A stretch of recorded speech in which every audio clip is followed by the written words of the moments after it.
Alors, bonjour à tous. Tout d'abord, nous voudrions remercier la plateforme pour cette tribune donnée à la pédiatrie cet après-midi.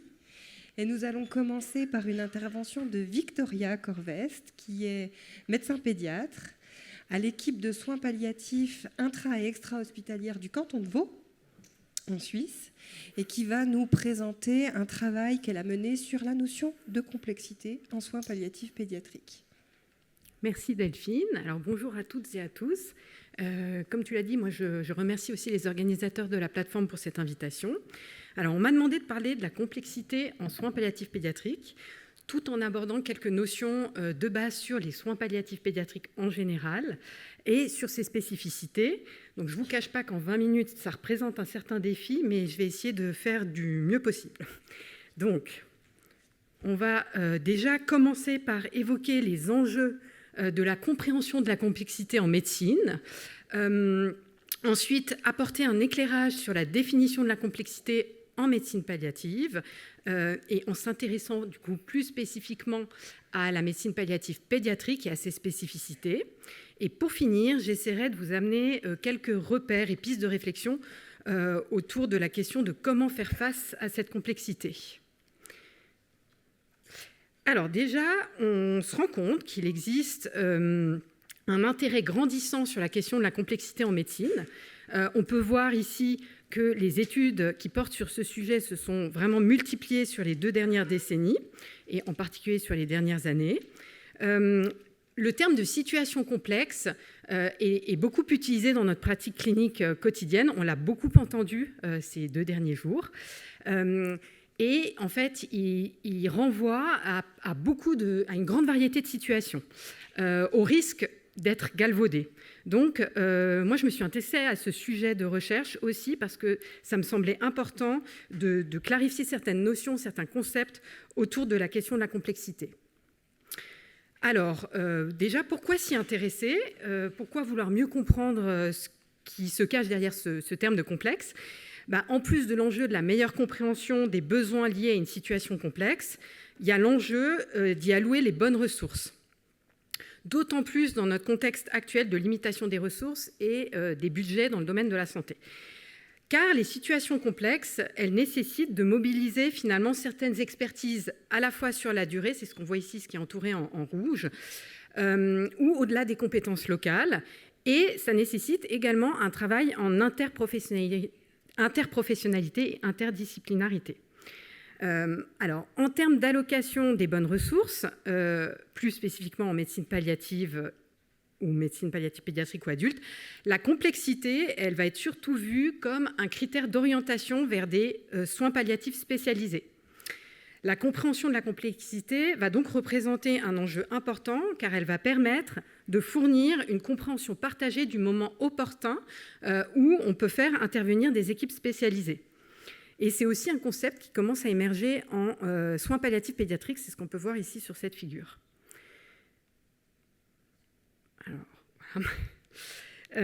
Alors, comment se fait précisément l'évaluation de la complexité, du degré de complexité d'une situation ? Tout d'abord, c'est ce qu'on voit à gauche, il y a une approche clinique qui a été développée. Donc ça va passer par des outils qui vont permettre une évaluation multidimensionnelle d'une situation à un instant donné sur la base de différents critères qui peuvent concerner à la fois le patient ou sa famille. Par exemple, ça va être son âge, ses comorbidités, la sévérité de sa maladie, le pronostic, son état général, l'intensité de ses symptômes, la difficulté à les contrôler, la situation psychosociale, la capacité des aidants à prendre en charge le patient, etc. Et puis, ça va concerner aussi la prise en charge, par exemple les besoins en soins, les ressources à mobiliser, l'organisation des soins, les processus décisionnels ou encore l'incertitude du résultat des actions menées. Je vous ai mis ici différents exemples, mais il y en a plein des outils. Celui qui est pas mal cité dans la littérature, c'est le PALCOM, qui a été développé pour l'oncologie. Et puis il y a aussi le PALIA 10, l'IDEPAL, qu'on utilise plus en Suisse romande. Voilà. Néanmoins, on peut noter qu'il n'existe aucun outil qui fait consensus et aucun outil non plus qui est finalement validé à large échelle. À côté de ça, à droite, on a une approche conceptuelle avec l'élaboration de modèles qui vont représenter la complexité en soins palliatifs de manière beaucoup plus globale. Donc là, de nouveau, il n'y a aucun cadre conceptuel consensuel dans la littérature, mais on peut citer par exemple cette étude-là, qui est probablement la plus complète sur le sujet, qui a représenté la complexité selon 5 domaines dans une approche un peu écosystémique. Donc on a le microsystème, qui va représenter les besoins et les caractéristiques du patient et de sa famille, le mésosystème, qui va représenter les interactions entre le patient, ses proches et les professionnels de santé, l'exosystème, qui va se référer au fonctionnement, aux capacités du système de soins, à la coordination des soins, le macrosystème, qui correspond au contexte sociétal dans lequel ça s'inscrit, et le chronosystème, qui va renvoyer à l'évolution de la maladie, la trajectoire de soins, le degré d'urgence, la durée du suivi, et aussi la notion d'incertitude. Donc, la complexité va être caractérisée par le nombre de problématiques qu'on va identifier, leur sévérité, leur intensité, mais également les interactions qui peuvent exister entre elles et entre les différents domaines explorés. Et du coup, en contexte pédiatrique, comment est représentée cette complexité ? Alors, tout d'abord, la complexité, elle a été essentiellement, et elle est encore toujours beaucoup abordée sous le prisme des situations chroniques complexes, les complex chronic conditions. Mais en fait, on s'est vite rendu compte des limites de cette approche-là, qui ne repose que sur des diagnostics et qui ne tient pas compte d'autres facteurs évidents de complexité. Et donc, c'est le concept des Children with Medical Complexity qui a émergé. Il y a d'autres terminologies en langue anglo-saxonne qui existent. Hein. Je ne vais pas tous les citer, mais ça revient au même. En fait, ça va traduire la complexité des besoins en soins. Ça va combiner la présence d'une condition chronique complexe, mais avec des critères de sévérité et de vulnérabilité particulières, et des limitations fonctionnelles significatives, des besoins familiaux multiples, avec un impact important de la situation sur la dynamique familiale, également l'intensité du recours aux différentes ressources du système de santé. Finalement, la prise en charge de ces Children with Medical Complexity va poser des défis importants aux professionnels de santé et au système de soins, qui vont être différents de ceux rencontrés pour d'autres populations de patients à besoins spécifiques. Ça va nécessiter beaucoup de temps, une expertise spécifique, des ressources supplémentaires pour obtenir un même objectif de qualité de soins. Et les besoins ne vont pas être facilement satisfaits par les modèles de soins classiques qu'on connaît. Alors, si on s'intéresse plus spécifiquement aux soins palliatifs pédiatriques, je vous ai remis ici en préambule les principes fondamentaux et les principales missions de ces soins, avec, comme vous pouvez le voir, beaucoup de similarités avec le monde de l'adulte, mais également quelques spécificités.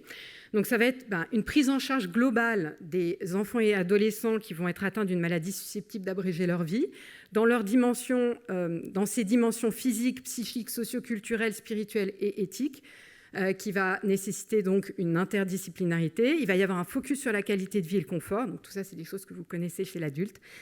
Ça va passer par un soutien, un accompagnement des patients et de leurs familles, offrir des temps de répit aux familles, aux parents, un accompagnement du deuil également, y compris après le décès. Il va y avoir un focus sur la gestion des symptômes d'inconfort, bien sûr, mais également sur la coordination des soins. Ça, c'est quelque chose qui nous occupe beaucoup en pédiatrie. Et puis aussi, bien sûr, l'anticipation, l'advanced care planning au sens plus large, dans tous les lieux de soins et de vie de l'enfant, et tout au long de son parcours de vie, avant même sa naissance et jusqu'à après le décès, et aussi dans l'accompagnement de la transition vers l'âge adulte. Donc, si on s'intéresse plus spécifiquement à la complexité, déjà, on peut s'interroger sur le caractère peut-être intrinsèquement complexe de toutes les situations palliatives en pédiatrie. En tout cas, si on se réfère aux outils que j'ai mentionnés précédemment en médecine palliative adulte, le critère de jeune âge est en soi déjà un critère de complexité, parce que faire cohabiter finalement la maladie grave, voire la mort, et l'enfance, parfois même en situation anténatale, ça peut paraître déjà en soi inconvenant et donc complexe. Mais au-delà de cette considération générale, le contexte pédiatrique présente des spécificités qui peuvent engendrer une complexité surajoutée. Donc notamment, on va avoir le fait que c'est un être en développement avec une évolution de la compréhension de sa maladie et de la mort pour l'enfant. Il va y avoir un rôle très particulier des parents qui vont être à la fois parents, devoir jouer leur rôle de parents, mais également être des représentants, des décideurs dans la prise en charge de leur enfant, et des proches aidants. Il va y avoir des enjeux communicationnels autour de la triade enfants, parents, soignants, des considérations éthiques et juridiques spécifiques. On va en parler dans la présentation suivante. Il va y avoir aussi une place importante de la chronicité et de la maladie rare qui va entraîner de l'incertitude, une difficulté d'acceptation de la mort des enfants par les médecins référents qui va faire qu'on va avoir un niveau de soins très élevé jusqu'en phase terminale. Et également des réticences plus marquées vis-à-vis de certains traitements, notamment les traitements opiacés, et même plus généralement vis-à-vis des soins palliatifs. Et puis également moins de recherche, moins d'évidence sur laquelle se baser pour appuyer nos pratiques. Alors, les patients concernés par les soins palliatifs, j'en ai déjà un petit peu parlé. Plus spécifiquement, ça va vraiment être tous les enfants et les adolescents et les fœtus. Vous l'aurez compris, il y a aussi des prises en charge anténatales qui vont présenter une condition qui va limiter leur espérance de vie, mais également menacer leur vie. Donc c'est très large en fait. C'est ce qu'on appelle les life-limiting, life-threatening diseases. Et ça va représenter une grande hétérogénéité de pathologies qui va aller du domaine de la périnatalité jusqu'au syndrome polymalformatif, en passant par les pathologies tumorales, cancéreuses. Il va y avoir une répartition en différents groupes de patients qu'on peut voir ici, qui a été élaborée par différents groupes d'experts pour plus de clarté et qui a été mise à jour encore récemment dans les dernières directives, recommandations européennes en matière de soins palliatifs pédiatriques. Et contrairement aux adultes, c'est le polyhandicap et les maladies neurodégénératives qui vont représenter le plus grand nombre de patients qu'on suit. Bien avant les cancers, qui ne vont concerner qu'une vingtaine de % des cohortes de patients, suivis par des équipes spécialisées. Donc, la place des maladies rares va être particulièrement importante aussi, ce qui va être une source d'incertitude importante dans le parcours de soins. Justement, en termes de trajectoire de soins, elles ont aussi leur spécificité. On va avoir des durées de suivi qui vont être prolongées régulièrement sur des années, des trajectoires incertaines. On voit ici sur cette figure en rouge, du coup, la trajectoire de la maladie, qui classiquement ne va pas être linéaire. Elle va présenter des phases de dégradation, des phases de récupération, avec un risque de décès prématuré très important. Et on va avoir en fait des passages de cap comme ça, un peu répétés, avec des soins parfois très invasifs, en soins intensifs, de façon temporaire lors d'événements aigus intercurrents. Ça peut être souvent des insuffisances respiratoires aiguës ou alors des événements de nature épileptique. Mais ça peut être d'autres choses, mais c'est ce qu'il y a de plus fréquent. Et parallèlement, il va y avoir un enjeu finalement à réussir à faire articuler de façon précoce et sur de longues périodes des soins curatifs et des soins palliatifs, parce que les deux vont être conjoints, ce qui ne va pas toujours être compris par tous les acteurs de la prise en charge. Ici, sur la figure en bleu, en bas, on a la prise en charge thérapeutique ciblée sur la maladie ou sur ses complications. On peut considérer que c'est des soins curatifs. Et puis, en bleu pointillé, on a les soins palliatifs pédiatriques dont la place et le rôle vont s'adapter tout au long du parcours de soins du patient. Et donc, il va falloir composer encore plus qu'en médecine palliative adulte avec ce concept de démarche palliative intégrée, où chacun doit trouver sa place. Donc la complexité, elle doit être abordée aussi sous cette perspective-là, parce que les progrès médicaux, scientifiques, technologiques, ils ont augmenté les taux de survie et l'espérance de vie de ces patients. Et donc ça a créé des nouvelles trajectoires de soins qui étaient inconnues auparavant. On a par exemple plus de chronicité, une intensité de soins importante, malgré un contexte quand même de soins palliatifs, une vulnérabilité augmentée, on va avoir également des multiples intervenants, parfois on peut avoir une quarantaine d'intervenants dans une même situation. Donc pour se mettre tous autour de la table pour prendre des décisions, c'est pas simple. Et puis des nouvelles options thérapeutiques qui étaient auparavant inexistantes. Par exemple, on en a parlé hier, certaines thérapies innovantes, ça peut être aussi la ventilation non invasive en long cours, certaines chirurgies de scoliose, etc. Alors, ces trajectoires, en fait, elles sont complexes parce qu'elles sont ponctuées d'imprévus et d'incertitudes et que certaines prises de décision vont bousculer nos valeurs et vont aussi, et nos croyances et vont avoir un impact sur tout le système toute l'équipe de soins. Et le système de santé, il peut être dépassé par toute cette complexité et il ne va pas pouvoir répondre de façon satisfaisante aux besoins de ces situations et il peut y avoir du coup un vécu de complexité par les soignants, les cliniciens. Alors, tout comme en médecine palliative adulte, l'évaluation de la complexité en soins palliatifs pédiatriques, elle passe par déjà une approche clinique qui va viser à mettre en évidence des facteurs objectifs de complexité qui vont être au final assez similaires à ceux qui ont été identifiés chez l'adulte, même si, on s'en doute, il y a beaucoup moins d'études et moins d'outils à disposition. Il n'existe là non plus aucun critère consensuel, une hétérogénéité des pratiques, des procédures qui ont été développées par différents centres ou différentes disciplines comme l'oncologie pédiatrique, la cardiologie pédiatrique ou les soins intensifs pédiatriques. Seuls 2 outils sont validés dans la littérature, c'est le PapaScale qui a été développé en Suisse justement et l'ACAPED développé en Italie.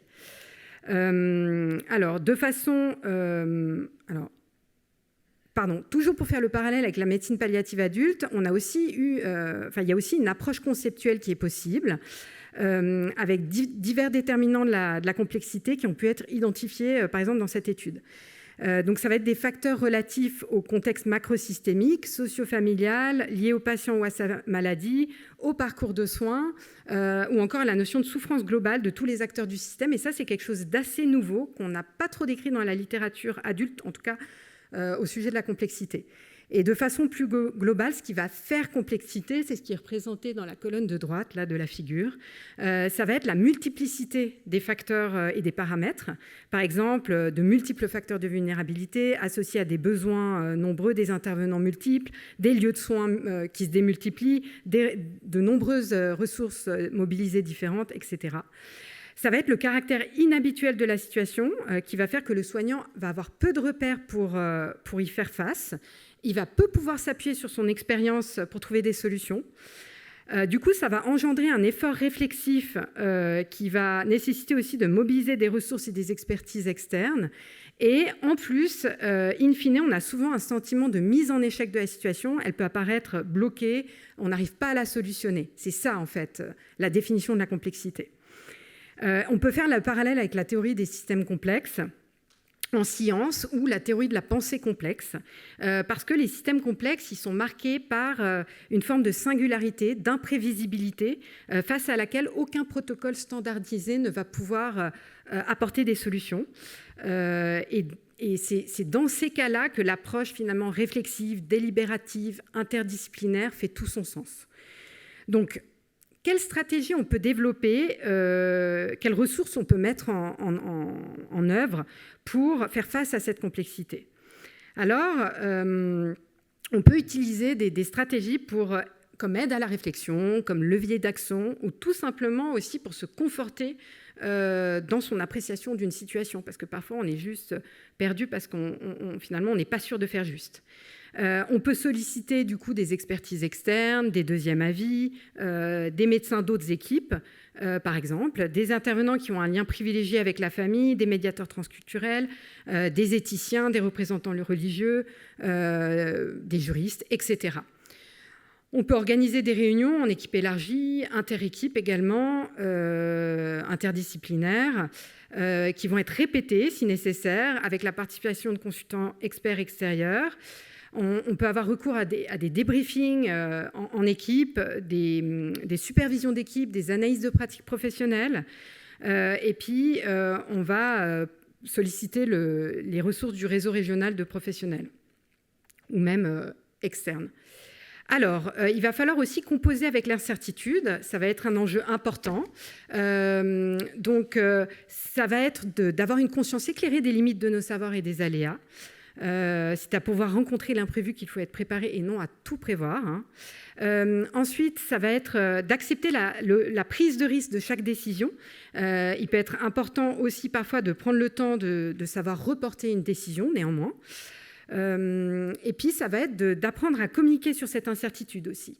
En fait, on a toujours peur d'en parler aux patients et en fait, dans notre expérience, on se rend quand même compte, et c'est aussi montré dans la littérature, que le fait de partager cette incertitude, c'est quelque chose de toujours bénéfique. Et puis l'incertitude, elle peut être vue aussi comme une ressource plutôt que comme une contrainte. Ça va offrir un espace nécessaire à un certain cheminement intérieur, un espace de liberté psychique et aussi d'espoir tant pour le soignant que pour le patient et sa famille, un espace créatif, une opportunité pour s'ancrer dans l'ici et dans le maintenant. Je ne vais pas détailler ce point de l'autocompassion et de la compassion maintenant, si on pourra y revenir dans le cadre de la discussion. Mais c'était important de l'évoquer parce que ça fait l'objet de nombreuses recherches dans le domaine de la santé et plus spécifiquement en médecine palliative. Et ça peut représenter une ressource importante pour aider les cliniciens dans l'approche des situations complexes et aussi dans l'approche de la souffrance, tant la leur que celle des patients et des familles. Il y a aussi des stratégies préventives qui peuvent être développées. On peut agir finalement sur les facteurs modifiables de la complexité, par exemple en désignant un référent pilote d'une situation, des doubles références qui peuvent même se faire de façon interprofessionnelle, par exemple un binôme médico-infirmier pour favoriser le double regard. C'est hyper important de clarifier les rôles de chacun et le mandat notamment de l'équipe de soins palliatifs qui est impliquée dans la situation. Ça va être aussi de maintenir une bonne communication entre les intervenants et également de favoriser un soutien aux équipes. En conclusion, on peut dire que la complexité, c'est vraiment un processus dynamique et adaptatif. Donc, la compréhension de la complexité, elle va permettre aux professionnels de mieux appréhender ces situations et d'améliorer la qualité des prises en charge et aussi leur vécu. Ce d'autant qu'il semble exister une augmentation des situations complexes ou du moins du vécu de complexité par les professionnels. Et ça, c'est lié au contexte sociétal. On a déjà évoqué l'évolution des pratiques liées aux progrès médicaux, mais on ne l'a pas détaillé aussi. Il y a aussi tous les enjeux liés à l'avènement de l'intelligence artificielle, l'utilisation des réseaux sociaux, l'évolution de la relation entre les patients et les soignants, les nouvelles exigences envers le système de soins et l'augmentation des situations de précarité sociale et des contextes migratoires également. Donc, nous nous adaptons en fait en permanence à ces nouvelles formes de complexité. Des situations qui sont vécues comme complexes aujourd'hui ne le sont probablement pas dans 20 ans. Et c'est ça aussi qui est intéressant. Et voilà, c'était le concept. Je voulais conclure sur ce concept de complexité relative. Je vous remercie de votre attention. Et voilà. Merci, Victoria. Alors, place à vos questions, peut-être, j'imagine. Que vous en avez, que vous avez envie peut-être de réinterroger certaines notions qui vous ont été présentées ou d'en approfondir d'autres.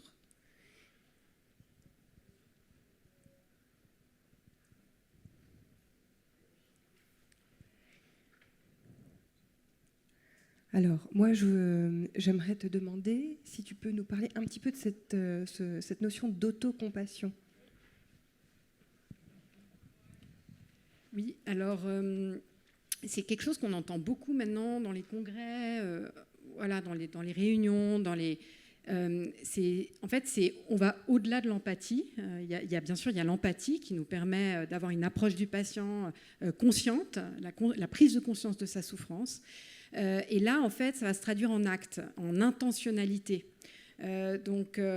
Le fait d'avoir une intentionnalité pour vouloir soulager la souffrance de l'autre et la sienne dans le cadre de l'autocompassion, ça va permettre de soulager en fait sa propre souffrance, de faire un peu,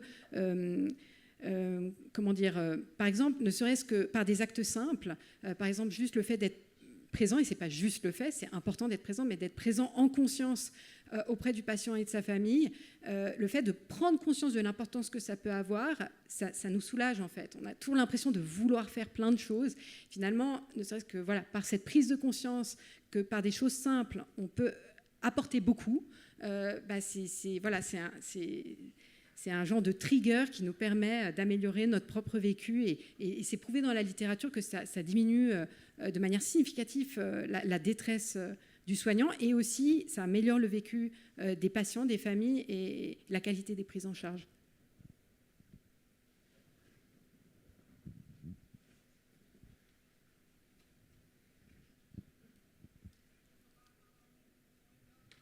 Je vous redonne la parole, si toutefois elle a envie de se libérer. Ou alors, si vous avez des questions à poser ou des choses à dire. Moi, j'aimerais bien aussi qu'on peut, on a le temps. Ah oui, je sais, j'avais une question. Ah bah. Dans la complexité et l'incertitude, vous ne pouviez pas tout évoquer et tout pointer du doigt en si peu de temps. Une grande différence en tant que soin palliatif adulte, je verrais avec les enfants, c'est la systémie autour de l'enfant qui s'est peut-être aussi complexifiée dans le temps, quand vous montriez que l'évolution faisait qu'on a l'impression que c'était plus complexe. Est-ce que vous pensez que du coup cette systémie qui a changé a complexifié ou pas du tout, c'est juste un regard faussé? Il fonctionne, oui. Alors oui, tout à fait. En fait, ça a complexifié. C'est aussi quelque chose qui ressort dans l'étude là qui était représentée par la figure. Voilà les familles recomposées. Voilà beaucoup d'enjeux aussi psychosociaux autour des dynamiques familiales qui existaient en partie probablement auparavant, mais qui étaient peut-être moins adressés. Le sont aujourd'hui, ce qui est une bonne chose, mais du coup, ça fait qu'on a énormément de paramètres à prendre en compte en plus. Et d'ailleurs, il y a des spécialistes de ces questions-là. Nous, on a des spécialistes en systémique familiale. C'est aussi beaucoup des infirmières dans l'endroit où je travaille. Et ils nous apportent aussi cet éclairage-là. Donc, c'est aussi une ressource pour nous aider à détricoter vraiment tout ce qui se joue au niveau familial. Et puis, si je peux me permettre d'approfondir un peu ce point-là, ce qui peut rendre complexe, en tout cas difficile à vivre du côté du soignant, cette notion de systémie, de relation triangulaire finalement entre le soignant, l'enfant, son parent, sa famille élargie, c'est aussi la question qui s'impose à nous sur la place à prendre dans la trajectoire de soins, dans le projet de l'enfant, où là, on a affaire à l'enfant qui est malade, certes, qui est vulnérable, certes, mais aussi à des parents qui sont à la fois vulnérabilisés par ce qu'ils sont en train de vivre autour de la maladie de leur enfant, mais aussi qui sont dans une posture de décisionnaire, on va le voir un petit peu après, et qui sont responsables, finalement, de quelque chose qui, sur le papier, est de l'ordre de la décision partagée, mais décider de manière partagée avec les parents, dans la vraie vie, pour le médecin, pour les soignants, c'est pas toujours simple. Surtout quand on ne partage pas la même représentation du soin. Il faut aussi partager le côté de l'acte de soin. On a affaire à des parents qui sont experts de leur enfant, qui le connaissent très bien, avec des enfants qui ne parlent pas forcément, donc qui sont rendus experts de la présentation symptomatique d'une maladie parfois, et arriver à trouver sa juste place de soignant dans cette dyade-là, c'est un vrai enjeu, à la fois sur le plan relationnel, mais aussi pour arriver à décider ensemble quelque chose qui est au plus juste de l'intérêt supérieur de l'enfant.